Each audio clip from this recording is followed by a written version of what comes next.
Okay, picture this. You're walking down the street, maybe you just grab your coffee, minding your own business, when suddenly you see someone. They look familiar. You know them. You've definitely had a conversation with them before, maybe even a good one. You smile, you wave, they wave back. And then that moment of pure, unadulterated panic. Their name has completely, utterly vanished from your brain. You open your mouth to say hello, and it's just gone. How many times has that happened to you? It's like your brain decided to play a cruel trick at the worst possible moment. Oh, it's a truly universal experience, isn't it? That split second of, do I try to wing it or do I just confess? Exactly. The awkward silence that follows can feel like an eternity. And, if you're navigating this in a language you're still learning, the pressure just multiplies. Absolutely. And Like, that perfectly sets the stage for what we're digging into today. We're taking a fascinating look at English learning, specifically how a popular online resource breaks down real-world conversations to help you master practical, everyday language. mm, We're not just talking about vocabulary lists you memorize and then poof, forget. We're talking about the actual flow of conversation, the nuances, the subtle phrases that make you sound like you actually live and breathe the language. yeah, it's about moving beyond just correctness to sounding real natural. That's it. That's right. Our source material for this deep dive comes from excerpts of a transcript from a YouTube video. It's called Learn English Quickly with Podcast English Learning Conversation, Episode 1 from the English Podcast Zone channel. Okay. And what's particularly compelling about this resource, I think, is its focus on authentic dialogue and then its meticulous dissection for the learner.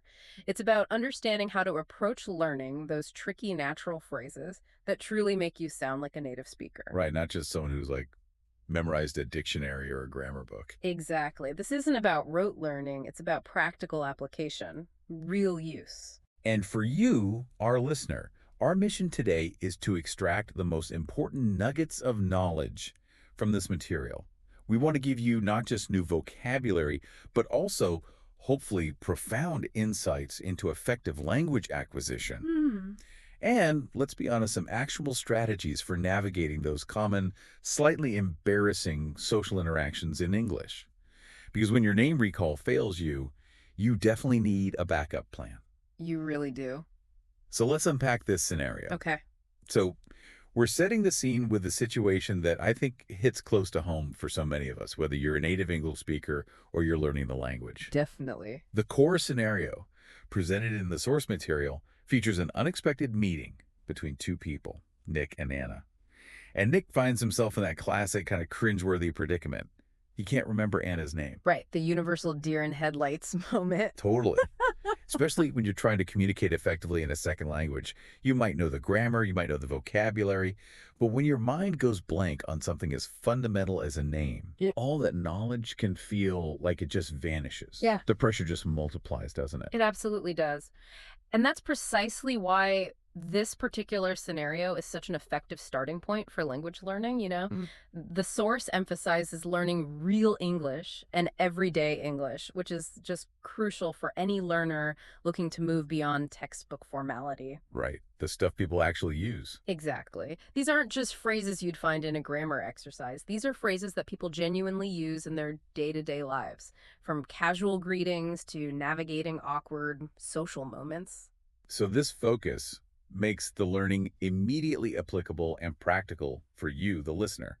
It bridges that often frustrating gap Mm. between, theoretical knowledge and functional, confident communication. Definitely. Without this real English, learners can find themselves sounding, well, perfectly correct, but completely out of sync with native speakers, Hmm. which can lead to misunderstandings or just feeling stiff in conversation. Stiff, yeah. Huh. That's a good word for it. It's all about authenticity and the natural rhythm of speech. The resource highlights that the dialogue, when first presented, is played at a quick, natural pace. And the underlying idea, which is a really important point for learners, I think, is that full comprehension isn't expected immediately. Right. It mirrors real life. You often catch bits and pieces of a conversation, especially if it's fast or in an unfamiliar accent, and then you have to work to fill in the gaps. It sort of trains your ear, doesn't it? It does. Okay, so the initial interaction in the dialogue goes something like this. Nick starts with a casual greeting. How's it going? a phrase we'll definitely dig into Oh, later. yeah. He then tries to make conversation by asking Anna about her neighborhood, saying, "Do you live around here?"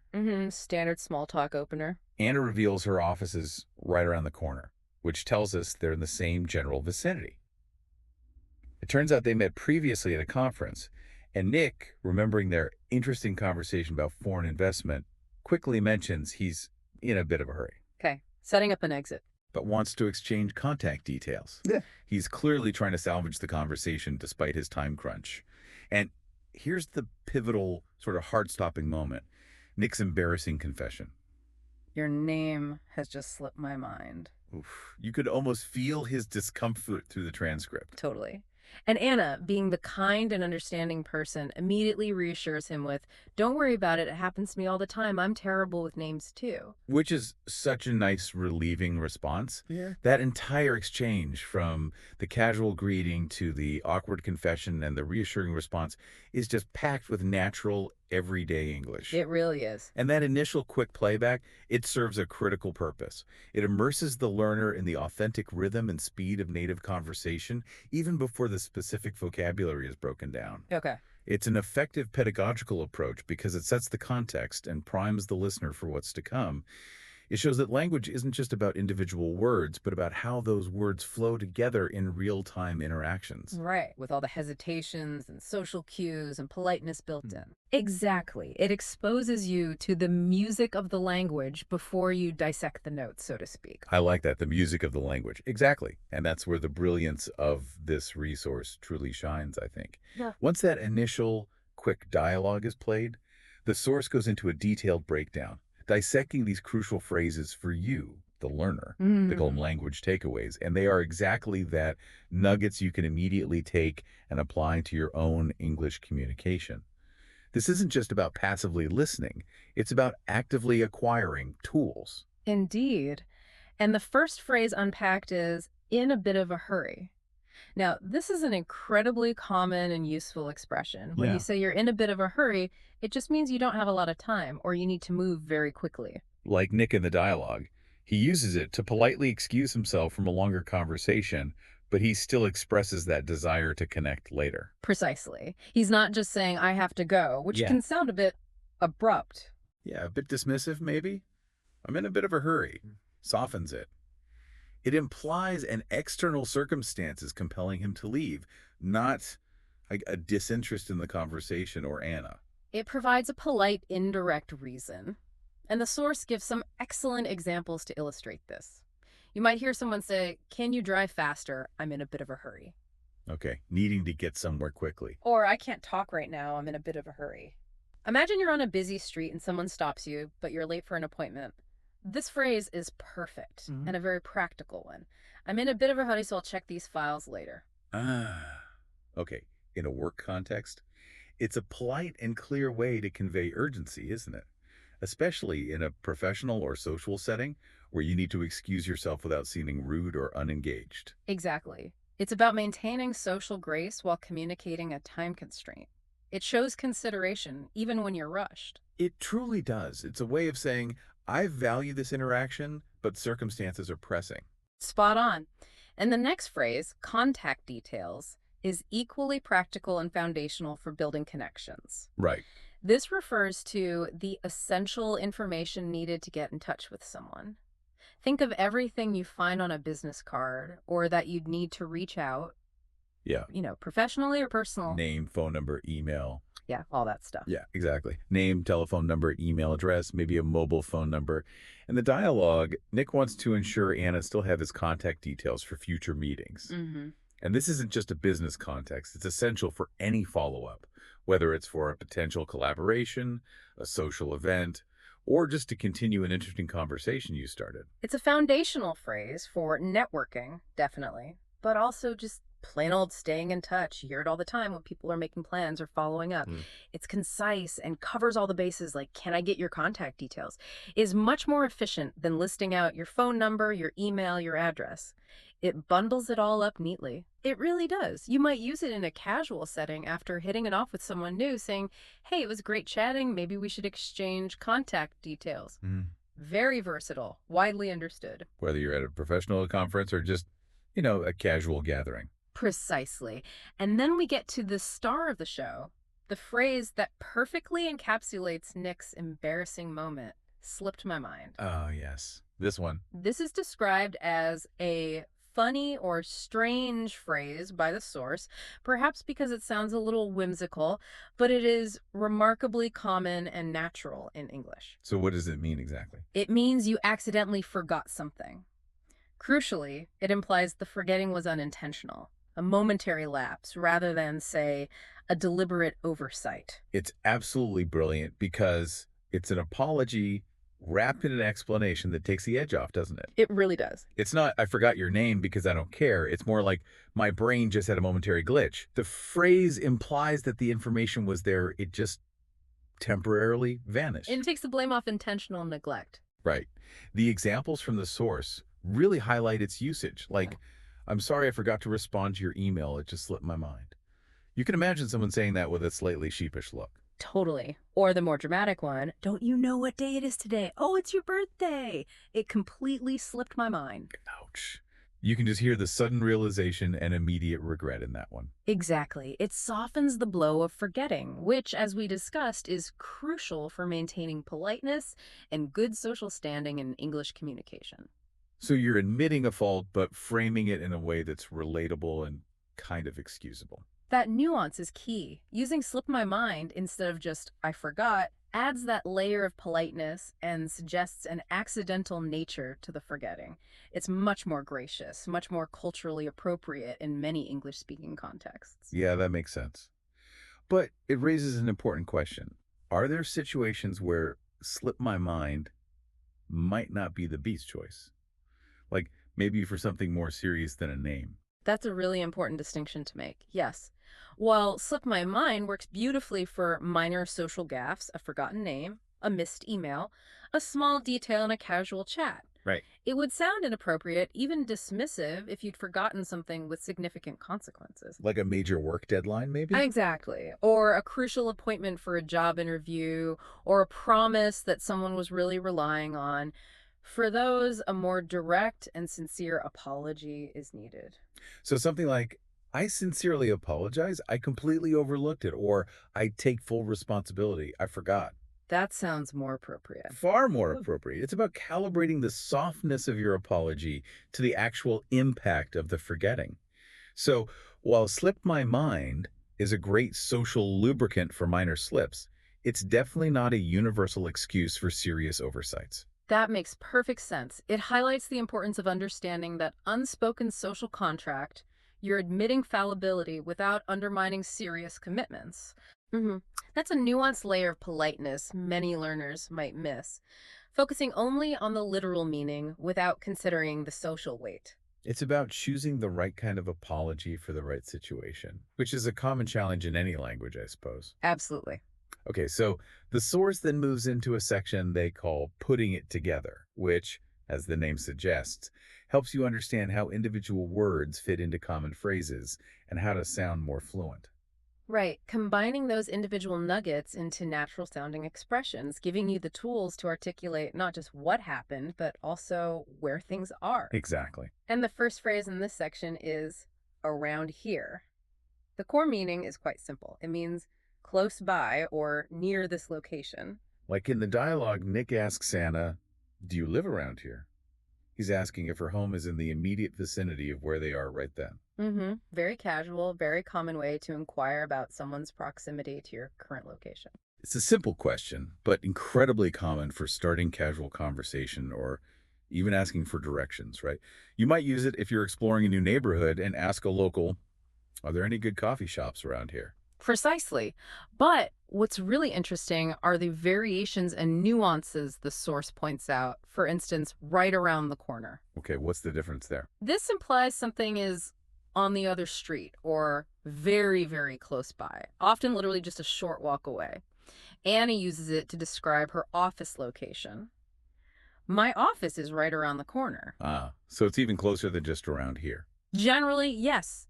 It implies super convenient, barely any distance. You could say, there's a great restaurant right around the corner. It's a fantastic phrase for indicating extreme proximity. Got it. And then there's around there. This shifts the location to a more general vicinity, often referring to a place not immediately present or maybe a broader region. For example, the source suggests, Los Angeles is a great city. I used to live around there.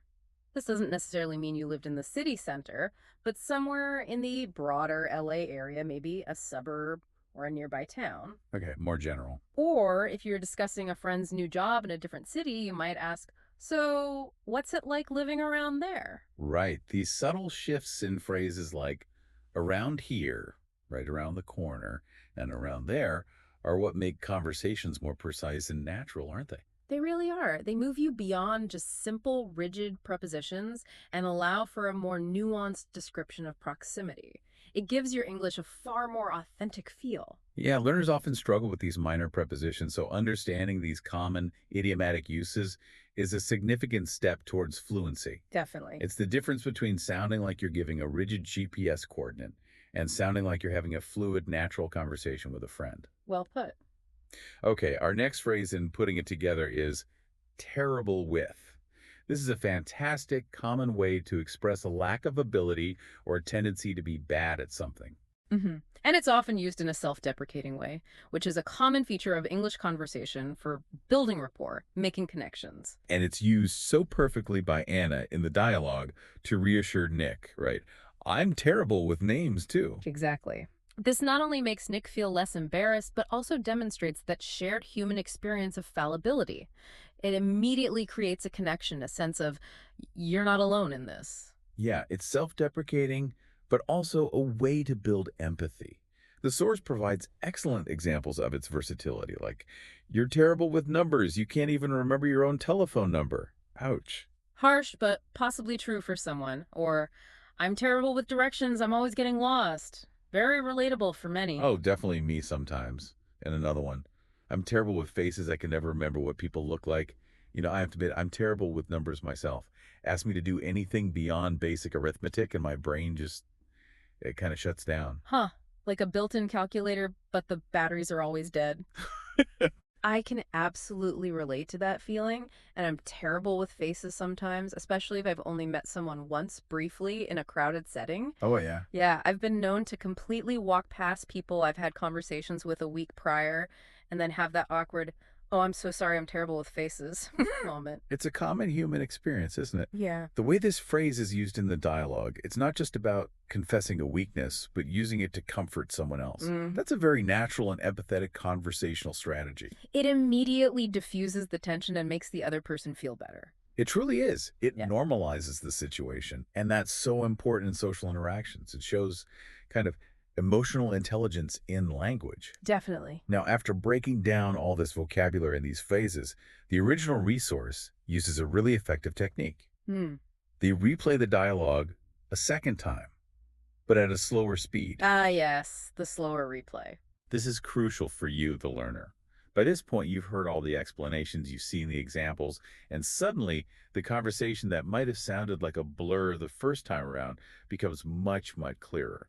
So, what does this all mean for your learning? It highlights the power of targeted vocabulary acquisition coupled with repeated exposure. You're not just learning words in isolation, you're immediately applying them to the context you just heard, solidifying them in your memory. It's like getting the answers to a puzzle and then seeing how all the pieces actually fit together. That iterative process is a cornerstone of effective language acquisition. How so? Well, hearing the content at natural speed first provides a challenge, a goal for comprehension.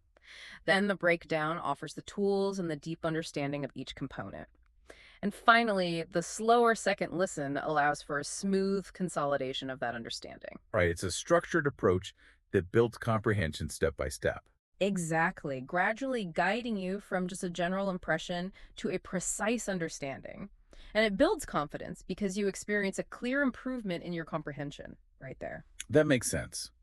And as if that wasn't enough, the source then introduces a section called Fluency Builder. Okay.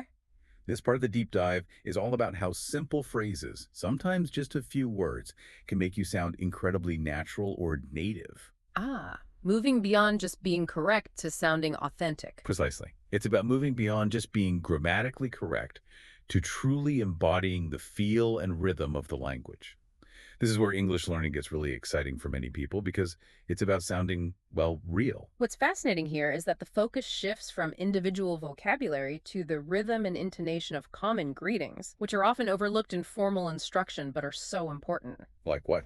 Take "How's it going?" for example. Hmm. Anna uses this as her opening line to Nick in the dialogue. Right, we mentioned we'd come back to that. This isn't just a casual alternative to "How are you?" or "How are you doing?" It's a phrase that is fundamentally embedded in everyday, informal English communication. It signals a level of comfort and casualness immediately. It's the kind of greeting that immediately signals a relaxed, friendly tone, isn't it? If you're learning English and you start using "how's it going," instead of always defaulting to "how are you," you immediately sound more integrated. You do. Less like you're reciting lines from a textbook. Yeah.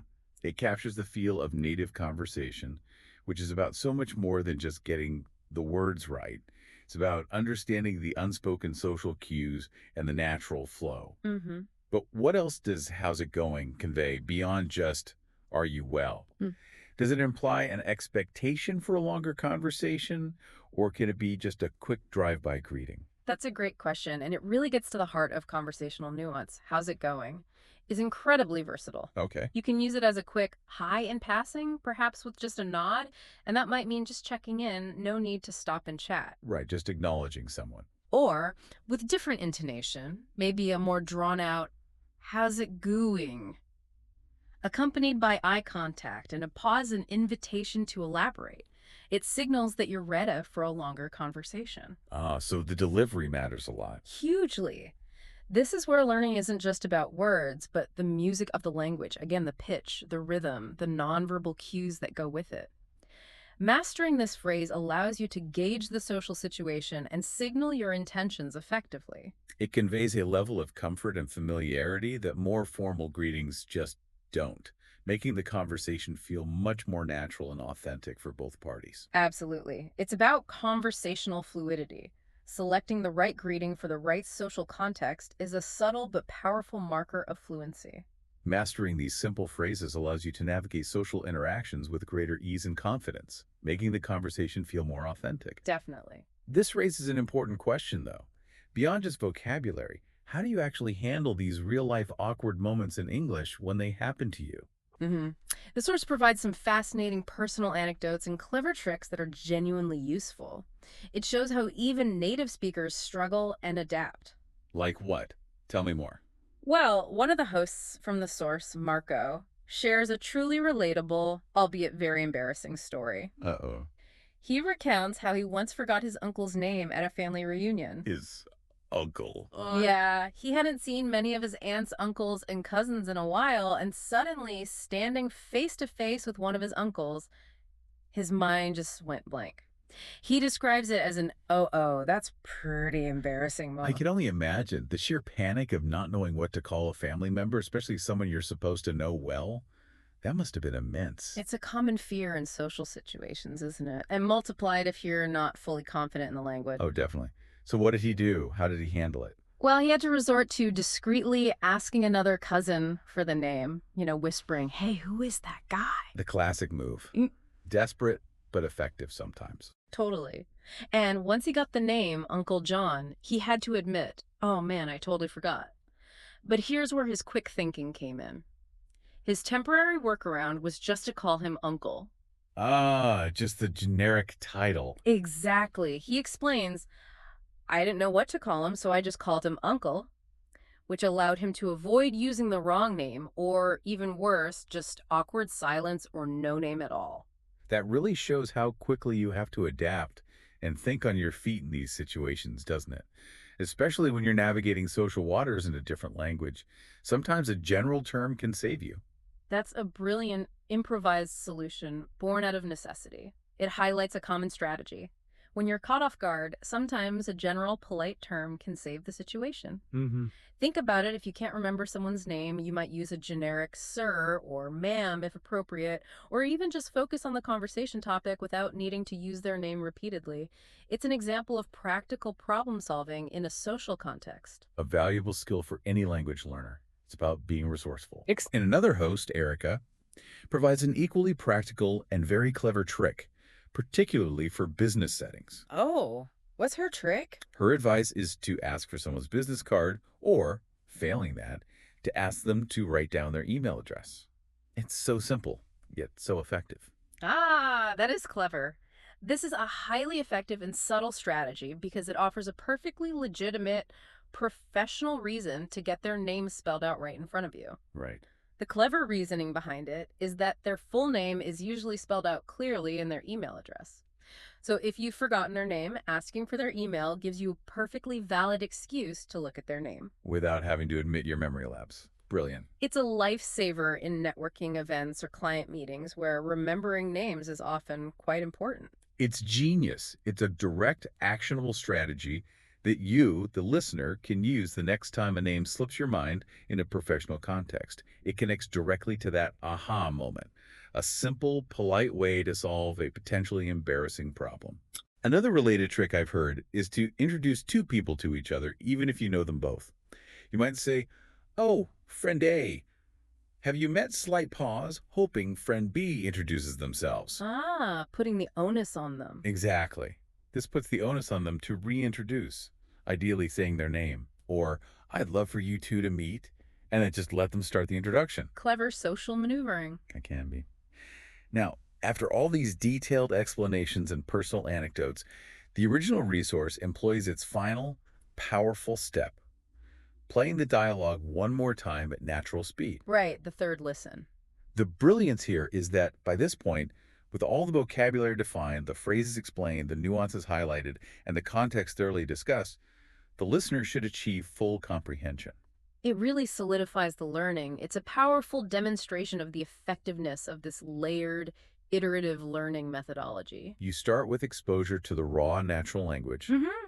then move to deep understanding of its components and social implications, and then return to full immersion with enhanced comprehension. It's a complete cycle that reinforces the material and builds confidence in real-time understanding. This methodology isn't just about vocabulary, it's about training your ear and your brain to process language naturally. Okay, so let's maybe synthesize what we've learned about the language learning methodology itself beyond just the specific words and phrases from this source. Good idea. First, there's the power of iterative listening. Hearing the same dialogue multiple times at different speeds, initial quick exposure, slower breakdown, then back to natural speed, is incredibly effective for building comprehension, isn't it? Absolutely. It moves you from just hearing sounds to actively understanding meaning. It allows your brain to gradually map those sounds to the newly acquired vocabulary and grammar. It reduces the overwhelm and builds mastery over time. And this ties directly into contextual learning, which you mentioned earlier. Breaking down vocabulary within a realistic scenario, like the highly relatable situation of forgetting a name, makes words much more memorable and applicable than trying to learn them in isolation from a list. Ah. When you associate a phrase like "slipped my mind" with Nick's embarrassment and Anna's kindness, it lodges itself in your memory with a real-world anchor. It's not just passive memorization, it's active learning through association. Yeah. Which is fundamentally how we naturally acquire language by understanding it in context. Absolutely. The source's consistent focus on real English is another crucial takeaway, I think. It emphasizes the importance of learning common, everyday phrases that people actually use in conversation, Yeah. rather than just formal or academic language that might sound stiff in casual settings. This is paramount for your practical communication and for truly sounding natural. Right. If you only learn formal English, you might be grammatically perfect but still sound like you're reading from a textbook, which can create a barrier to genuine connection. And that leads us to that fascinating distinction you brought up, fluency versus mere correctness. The Fluency Builder section of the source material highlights that it's not enough to be grammatically correct. True mastery involves sounding natural and authentic. And the core insight here isn't just about sounding polite, it's about whether your communication feels human and natural. Think about it. A grammatically perfect but stiff sentence can build a wall, whereas a naturally phrased, "how's it going?" can immediately open a door to connection, even if it's less formal. That's such an insightful point. It's the difference between being understood and being truly connected in a conversation. It's about the social and emotional impact of your language choices, not just the linguistic rules. Precisely. It's about the subtle social cues and the emotional resonance that words carry. And finally, the power of relatable examples. The personal anecdotes like Marco's story of forgetting his uncle's name or Erica's clever business trick. Mm. And even our own shared experiences of being terrible with certain things make the learning incredibly engaging and memorable, don't they? They really do. They transform abstract language points into vivid human experiences that stick with you far longer than just a definition. When you hear a story, your brain is more likely to remember the associated words and phrases. It just clicks better. These elements combined provide a powerful value proposition for you, the learner. This deep dive into a single source demonstrates how you can extract maximum value from any English learning material. Right. It encourages you to move beyond simple memorization to true understanding and application, equipping you with practical strategies for real-world interactions and building your confidence piece by piece. It's really a blueprint for effective language acquisition in general. So to wrap up, we've explored, in a bit of a hurry, contact details, the crucial slip my mind, the nuances of around here versus right around the corner, confessing you're terrible with something, and even how to casually say, how's it going, like a native. Mm-hmm. Quite a journey through one short conversation. It really is. We've seen how one embarrassing moment can become a fantastic learning opportunity, not just for specific phrases, but for understanding the very fabric of natural conversation. Yeah. And this deep dive wasn't just about specific phrases, was it? It was about a method for really absorbing and applying English in real life. Exactly. A way of approaching learning. So a final thought for you, the listener. Mm-hmm. How might you apply this detailed, multi-layered approach to other areas of your English learning journey? Maybe the next time you watch a movie, listen to a song, or overhear a conversation. Mm-hmm. Perhaps the next time an embarrassing moment occurs, and let's face it, it probably will at some point, you'll be armed not just with the right words, but with the confidence that comes from truly understanding the flow of natural conversation. Keep practicing those everyday moments. Exactly. Keep practicing those everyday moments. And remember, everyone forgets a name sometimes. It happens.